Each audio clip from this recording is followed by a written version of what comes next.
क्या आपने कभी सोचा है कि खौलते तेल के कड़ाह में डाला जाए तो क्या होगा? लेकिन अगर उस खौलते तेल में बैठकर कोई मुस्कुराता रहे तो, और जब उसके कटे हुए सिर से भी निकलता रहे जय श्री कृष्ण, तो क्या आप विश्वास करेंगे? आज की कहानी एक ऐसे वीर की जिसने साबित कर दिया कि भगवान के नाम के सामने स्वयं भगवान भी नतमस्तक हो जाते हैं। बहुत समय पहले की बात है। चंपापुरी नाम का एक समृद्ध राज्य था। वहां राज करते थे महाराज हंसध्वज, एक ऐसे राजा जो अपनी प्रजा को पुत्रवत मानते थे। लेकिन उनका असली गौरव था उनका पुत्र राजकुमार सुधनवा। सुधनवा केवल एक योद्धा नहीं थे, वे थे परम भागवत भक्त। हर समय, हर पल, हर क्षण उनके मुख से निकलता रहता था श्री कृष्ण, श्री कृष्ण, श्री कृष्ण। लेकिन राज्य में दो पुरोहित थे, शंख और लिखित। ये दोनों सुधनवा की भक्ति से जलते थे। शास्त्रों के अहंकार में डूबे ये पुरोहित भक्ति को तुच्छ समझते थे और यही बना एक भयंकर षड्यंत्र का बीज। उन्हीं दिनों हस्तिनापुर में महाराज युधिष्ठिर का अश्वमेध यज्ञ चल रहा। प्रद्युम्न, सांब और स्वयं महाधनुर्धर अर्जुन द्वारिका की सेना के साथ यज्ञ की रक्षा कर रहे थे। घोड़ा छोड़ा गया, वह चलता रहा राज्य दर राज्य, और एक दिन वह घोड़ा प्रवेश कर गया चंपापुरी की सीमा में। जब गुप्तचरों ने यह समाचार दिया तो राजा हंसध्वज के मन में एक विचार कौंधा। महाभागवत पांडव, जहां पांडव हैं वहां भगवान श्री कृष्ण का होना निश्चित है। लेकिन जब पता चला कि कृष्ण नहीं आए हैं तो राजा ने एक साहसी निर्णय लिया। घोड़े को पकड़ लो। घोड़ा बंदी बना लिया गया और यह युद्ध का आह्वान। नगाड़े बजे। पूरी सेना को आदेश था, नगाड़े की आवाज समाप्त होने से पहले नगर के बाहर उपस्थित हो जाओ। देर करने वाले के लिए सजा तय थी। एक विशाल कड़ाह में तेल खौल रहा था, उबलता, गरजता, मौत का तांडव करता हुआ। जो विलंब करेगा उसे इसी खौलते तेल में फेंक दिया जाएगा। सभी सैनिक समय पर पहुंच गए, लेकिन राजकुमार सुधनवा नहीं आए। राजा हंसध्वज का क्रोध भड़क उठा।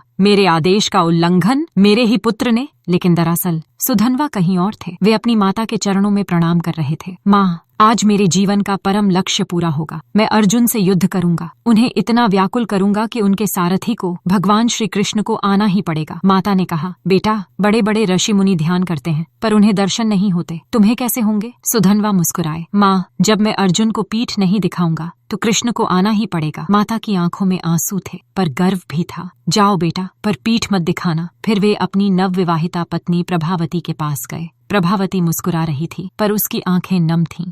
स्वामी, मुझे पता है जो श्री कृष्ण से मिलने गए वे कभी वापस नहीं लौटे। शास्त्रों में ऐसा कोई प्रमाण नहीं। बस एक वचन दीजिए, मुझे जलांजलि देने के लिए एक पुत्र दे दीजिए। सुधनवा रुक गए। उन्होंने शिव का पूजन किया और प्रभावती की मनोकामना पूर्ण की। लेकिन इस सब समय निकल चुका था। Generate by AI. जब सुधनवा युद्ध के लिए निकले तब तक छल्लाद उन्हें लेने आ चुके थे।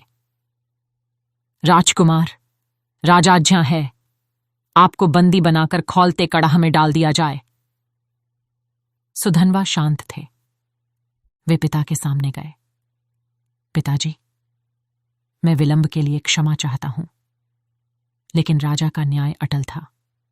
और तभी उन ईर्ष्यालु पुरोहितों शंख और लिखित ने कहा, महाराज, राजाज्ञा का उल्लंघन हुआ है, इन्हें कड़ाह में डाला जाए। राजा हंसध्वज ने अपने ही पुत्र को मृत्युदंड दे दिया। सैनिकों ने सुधनवा को पकड़ा और उस खौलते, गरजते मौत के कड़ाह की ओर ले गए। सुधनवा ने आकाश की ओर देखा और पुकारा, हे गोविंद, हे मुकुंद, हे हरे। मुझे मृत्यु का भय नहीं, पर मैं युद्ध में मरना चाहता था, अर्जुन के बाणों से, आपकी उपस्थिति में। यदि आप मुझ पर कृपा करें तो मेरी यह इच्छा पूर्ण हो। और फिर उन्हें खौलते तेल के कड़ाह में फेंक दिया गया। चारों ओर सन्नाटा छा गया। लोग देखने के लिए डर रहे थे। लेकिन कुछ पल बाद कड़ाह के अंदर से आवाज आई, श्री कृष्ण, श्री कृष्ण, श्री कृष्ण। लोग दौड़े। देखा तो आश्चर्य, सुधनवा उस खौलते तेल में प्रसन्न मुद्रा में बैठे थे। तेल बुलबुले बना रहा था, गरम भाप उठ रही थी। लेकिन सुधनवा के शरीर का एक रोम भी नहीं जला, जैसे वे किसी शीतल सरोवर में बैठे हों। राजा हंसध्वज स्तब्ध थे। पुरोहित घबरा गए। शंख ने कहा, यह असंभव है, तेल में गर्मी ही नहीं होगी। उसने एक नारियल उस कड़ाह में फेंका। फटाक! नारियल फट गया, उसकी बूंदें उछलीं और सीधे शंख और लिखित के माथे पर गिरीं। दोनों चिल्लाए, उनके माथे पर फफोले पड़ गए। आग तो है, तेल तो खौल रहा है। सभी समझ गए, यह भगवान के नाम का चमत्कार है। पुरोहित शंख और लिखित अपनी गलती समझ गए। उन्होंने स्वयं उसी कड़ाह में छलांग लगा दी। धिक्कार है हम पर, हमने ऐसे महाभक्त का विरोध किया। कड़ाह में जाते ही उन्हें जलन हुई, पर फिर शीतलता मिली। वे सुधनवा के चरणों में गिर पड़े। राजकुमार, क्षमा करें, आज हमें समझ आया, भगवान के नाम में जो शक्ति है वह किसी शास्त्र में नहीं। सुधनवा ने उन्हें उठाया। आचार्य, अब मुझे युद्ध के लिए जाने दें। रणभूमि में द्वारिका की विशाल सेना, प्रद्युम्न, सांब जैसे महारथी, और सबके सामने स्वयं अर्जुन, गांडीव धनुष, अक्षय तूणीर, दिव्यास्त्रों का स्वामी, जिन्होंने महाभारत युद्ध में लाखों योद्धाओं को परास्त किया था। सामने से आया एक युवा राजकुमार, सुधनवा। उन्होंने अपने धनुष की प्रत्यंचा चढ़ाई और जय श्री कृष्ण का उद्घोष करते हुए बाण वर्षा शुरू कर दी। बड़े बड़े महारथी, प्रद्युम्न, सांब, सभी चकित थे। यह राजकुमार इतना शक्तिशाली कैसे है? सुधनवा के बाण इतने तीव्र, इतने सटीक कि योद्धा देख भी नहीं पा रहे थे। अर्जुन ने देखा, यह साधारण योद्धा नहीं है।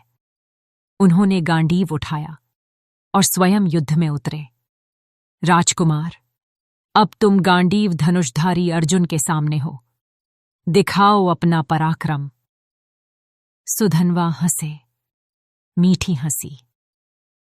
हे पार्थ, आप बहुत युद्ध जीते, लेकिन आप नहीं जानते आप क्यों जीते। आप इसलिए जीते क्योंकि आपके सारथी भगवान श्री कृष्ण थे। आज वे नहीं हैं, तो आप मेरे सामने नहीं टिक सकते। यदि मुझ पर विजय चाहिए तो अपने सारथी को बुलाइए। अर्जुन को क्रोध आ गया। एक बालक उन्हें चुनौती दे रहा है। उन्होंने बाणों की वर्षा शुरू कर दी, लेकिन सुधनवा हंसते हुए एक एक बाण को तिल तिल काट रहे थे। अर्जुन चकित थे, यह कैसे संभव है? सुधनवा ने फिर बाण चलाए और अर्जुन के रथ की ध्वजा काट दी, गांडीव की प्रत्यंचा काट दी, सारथी को घायल कर दिया। अर्जुन धनुषहीन, ध्वजाहीन, सारथीहीन। सुधनवा ने पुकारा, कहां गया आपका पराक्रम हे पार्थ? अब भी समय है, श्री कृष्ण को याद कीजिए। अर्जुन समझ गए, यह कोई साधारण योद्धा नहीं, यह भगवान का भक्त है। उन्होंने मन ही मन भगवान को पुकारा, कृष्ण। और देखिए वात्सल्य, भगवान दौड़ते हुए आए, मूर्छित सारथी को हटाया और स्वयं रथ की बागडोर संभाली। सुधनवा ने जब देखा, नीलमेघ श्याम, पीतांबरधारी, मुरलीधर, उनकी आंखें भर आईं। जीवन भर की आराधना साकार हो गई। वे रथ से उतरे, प्रणाम किया और बोले, हे प्रभु, आपके दर्शन हो गए, अब मेरा जीवन सफल। लेकिन हे पार्थ, अब युद्ध करिए। मैं आपकी विजय चाहता हूं, लेकिन मेरी विजय आसान नहीं होगी। आपको पुरुषार्थ दिखाना होगा। क्या आप समझे? भगवान उनके पक्ष में थे, फिर भी वे अर्जुन की विजय चाह रहे थे। यही है सच्चे भागवत का हृदय। सुधनवा का मस्तक कट गया, लेकिन क्या यह अंत था? नहीं, उनके कटे हुए सिर से अभी भी निकल रहा था। जय श्री कृष्ण, जय श्री कृष्ण, भगवान श्री कृष्ण। रथ से उतरे, अपने कर कमलों से उस सिर को उठाया और हृदय से लगाया। सुधनवा के शरीर से दिव्य ज्योति निकली, भगवान की परिक्रमा की और भगवान में विलीन हो गई।